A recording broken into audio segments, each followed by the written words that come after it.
Baik, selamat malam mahasiswa-mahasiswi yang hari ini akan menerima mata kuliah perubahan sosial pada pertemuan ketiga.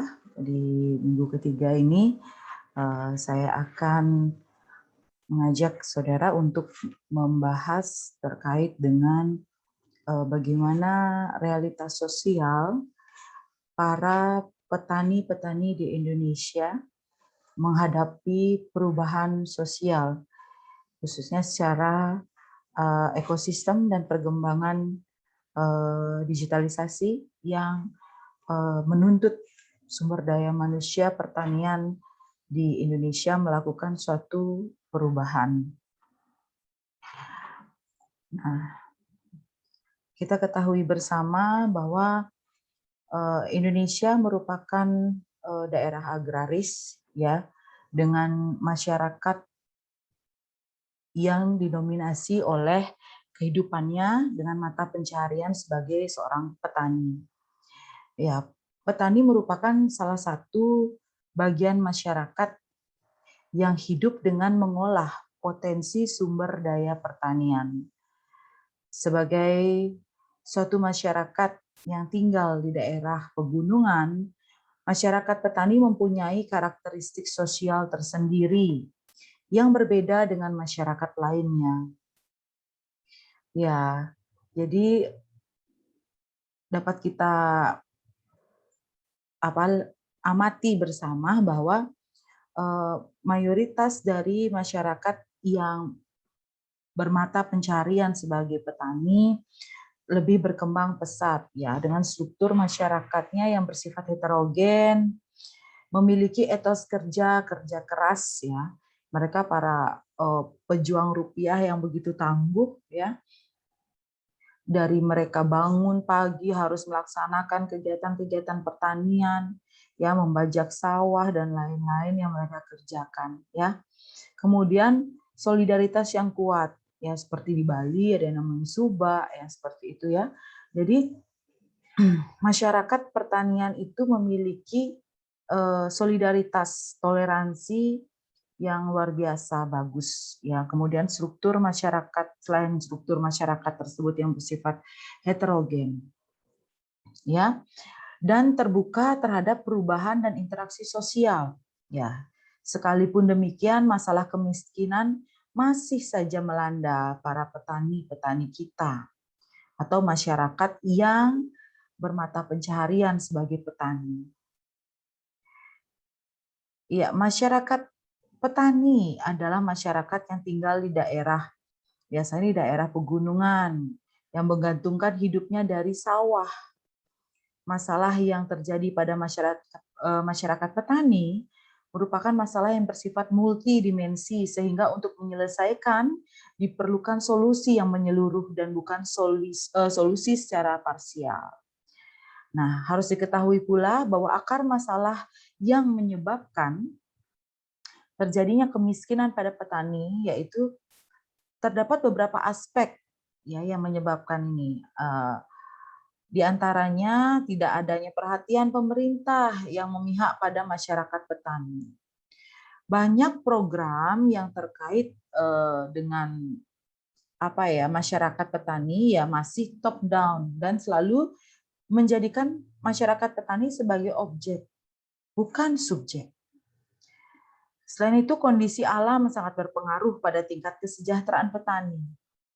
Rendahnya sumber daya manusia dan peralatan yang digunakan petani yang berpengaruh pada cara panen dan tentunya menentukan kualitas panen nantinya. Keterbatasan dalam pemahaman teknologi terhadap kualitas dan kuantitas panen yang tidak mengalami perbaikan. Dan kondisi lain yang turut memperburuk tingkat kesejahteraan petani adalah mengenai kebiasaan atau pola hidup mereka. Tidak sepantasnya yang mengatakan petani itu pemalas. Jika melihat keadaan hidup petani yang selalu bekerja keras, ya, contoh saja kita di Sulawesi Tenggara melihat, ya. Jadi mereka tuh kan pencampuran berbagai suku yang terdapat di Indonesia, ya. Hal ini dilatar belakangi oleh sikap keterbukaan masyarakat yang akan nilai-nilai kebersamaan. Nah, saat itu dalam kondisi seperti ini ya, Sulawesi Tenggara khususnya didiami oleh beberapa suku. Ada suku Bugis, Lu, Tolaki, Toraja, dan ditambah lagi orang-orang Jawa, Bali, keturunan Cina dan Arab. Akibatnya banyak suku, beragam suku ada di sana. Hal tersebut membuat kondisi sosial itu tentunya berbeda-beda dan mereka membuat satu kesatuan komunitas. Misalnya keturunan Arab membentuk komunitasnya sendiri, yang orang-orang Bali membentuk komunitasnya sendiri.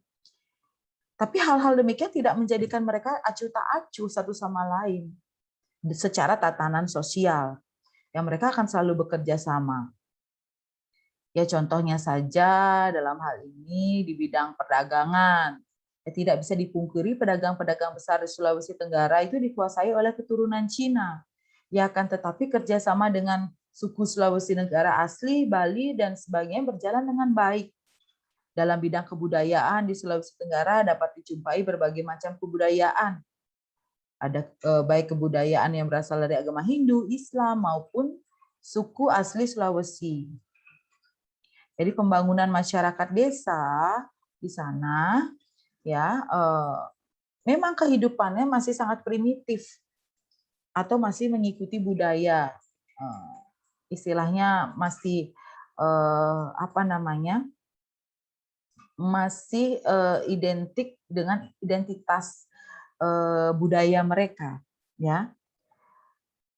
Ya selain permasalahannya kurangnya teknologi yang disebabkan oleh masyarakat pedesaan yang kurang berkembang dengan dibandingkan dengan perkotaan ya. Jadi masyarakat pedesaan itu pada dasarnya adalah masyarakat yang belum sama sekali menggunakan alat modern atau teknologi dan masih minim pengetahuan ya dibanding dengan perkotaan atau pada zaman sekarang ya kesempatan yang sama dalam pembangunan di skala bidang untuk dibina ya untuk meningkatkan peran aktif ya masyarakat tentunya dalam bidang pertanian, pembangunan termasuk perwujudan keluarga sehat dan sejahtera dalam berbagai bidang kehidupan ya secara umum memang kalau daerah Sulawesi ya masih berbanding jauh ya dengan masyarakat perkotaan seperti itu. Ya, ditinjau dari sudut alam ya, jadi termasuk khususnya di wilayah Kolaka Utara ya, itu kabupaten salah satu kabupaten yang masyarakat adatnya tidak lepas dari bagian sejarah ekonomi di Indonesia. Ya, ditandai dengan adanya kehidupan masyarakat petani dengan hubungan antara masyarakat dengan petani yang menjadikan masyarakat petani di sana dikenali oleh berbagai masyarakat yang ada, khususnya di Kolaka Utara yang pada umumnya ya. Nah, dalam sejarah masyarakat petani ini dan sampai saat ini menjadi pusat interaksi dengan komunitas lain di berbagai daerah ya di Indonesia. Nah, adapun dari hasil-hasil alam yang di daerah Sulawesi itu di bidang pertanian khususnya yaitu merupakan ujung tombak dari perekonomian masyarakat ya. Dari pertanian ini juga menjadi ekspor Kolaka Utara ya berupa padi, jagung, kacang kedelai, kacang hijau yang menjadikan barang ekspor ya. Luar biasa sekali pertaniannya di sana. Nah, dari hal tersebut ya jadi ada hal juga yang disebabkan dari masing-masing kondisi wilayah dalam membangun usaha kehidupan masyarakat petani ya guna kelangsungan kebutuhan ekonomi. Nah, jadi masing-masing memiliki apa ya ciri khas, keunikan mempertahankan budaya ya. Ada yang siap dengan perubahan, ada yang siap menerima digitalisasi, teknologi masuk ke desa, ada yang tidak. Nah, dalam hal ini kita bahas bahwa penduduk itu merupakan salah satu ciri-ciri ya atau suatu persyaratan adanya sebuah negara, desa ya kan, kota ya. Jadi semakin lama penduduk itu mendiami suatu wilayah, maka semakin meningkat jumlah penduduk itu dan hal itu didasari dengan hubungan sosial budaya. Kemudian ada ikatan perkawinan, terjadinya komunitas, ya itu berkembang dan terus berkembang. Cepat atau lambat akan mengalami proses perubahan sosial. Dan sebelum mengalami proses perubahan, wilayah pedesaan dan komunitas dikenal sebagai daerah agraris. Ya, pertanian itu menjadi pekerjaan sekaligus mata pencarian pokok masyarakat. Nah, sebagian besar para penduduk asli bermata pencarian sebagai petani. Di desa Tebang Iano yang di Sulawesi Tenggara. Sehingga jarak antara rumah sangat dekat, pola hubungan sosial dan komunitas juga sangat baik. Demikian pula dengan ikatan sosial komunitas perdesaan yang tergolong erat, baik dengan pola interaksi yang cenderung bersifat sosial tradisional. Masih banyak kegiatan yang aktivitas yang dilakukan oleh komunitas seperti kerja bakti, gotong royong, pesta panen, ya, yang dijadikan sebagai landasan penguat tali silaturahmi dan rasa solidaritas. Nah, seiring berjalannya waktu, di desa tersebut mengalami perubahan. Gotong royong, pesta panen sudah mulai memudar.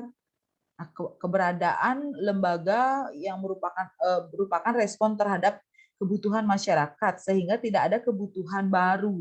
Ya, maka terdapat pula tuntutan atas munculnya lembaga baru. Ya, dengan demikian lembaga lama akan bergeser atau berubah. Contohnya kayak perkumpulan atau lembaga gotong royong. Dulu sangat luar biasa, ya mengandalkan barter tenaga yang telah bergeser ke sistem upah, ya kan?